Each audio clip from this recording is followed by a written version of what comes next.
Քրիստոսից առաջ 190 թվականին Սելևկյանները ծանր պարտություն կրեցին։ Մեծ հայքի կառավարիչներ Արտաշես և Զարեհը օգտվելով ստեղծված իրավիճակից Քրիստոսից առաջ 189 թվականին իրենց անկախ թագավորներ հռչակեցին։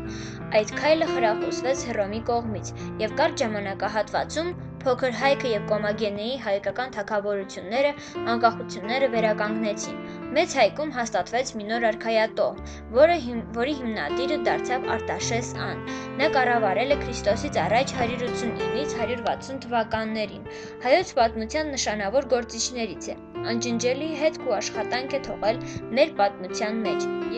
Եվ իզուր չէ, որ նա կրել է մեծ աշխարհակալ բարի պատվատիտղոսները։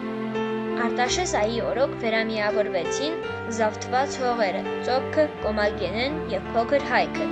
Նա Մեծ Հայքին միացրեց Փայտկարանը և Ուրմիո լճի արևմտյան ափերին ընկած հողատարածքները։ Արտաշես Այի օրոք հայոց զորավար Սմբատ Բագրատունին ջախջախում է վրացական բանակը, և վրացիները պատրաստվում են հատել Արտաշես արքայի պատկերով դրամը։ Նա հիմնադրեց Արտաշաղավակը, Մեծ Հայքը դարձավ կենտրոնաձիգ թագավորություն։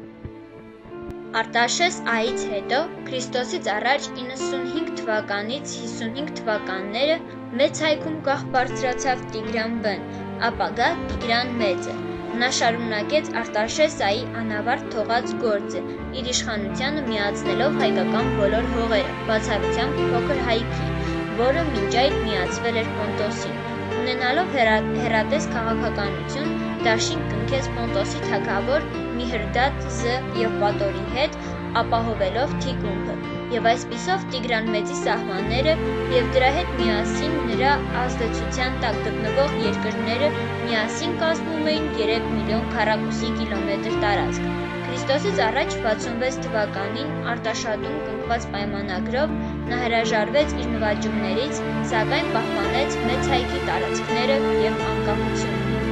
Արտավազդը Տիգրան Մեծի որդին կառավարել է Քրիստոսից առաջ 55-ից 34 թվականներին։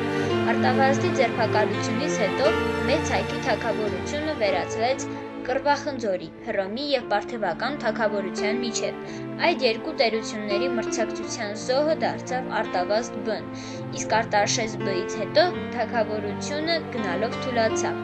Հայոց գահին հռոմեացիները նստեցնում էին արտաշեսյան ծագումով թագավորներին, ովքեր ինքնուրույն չկարողացան քաղաքականություն վարել, և իշխանությունը թուլացավ, և նպաստեց արտաշեսյանների արքայատոհի ճյուղի սպառնելուն։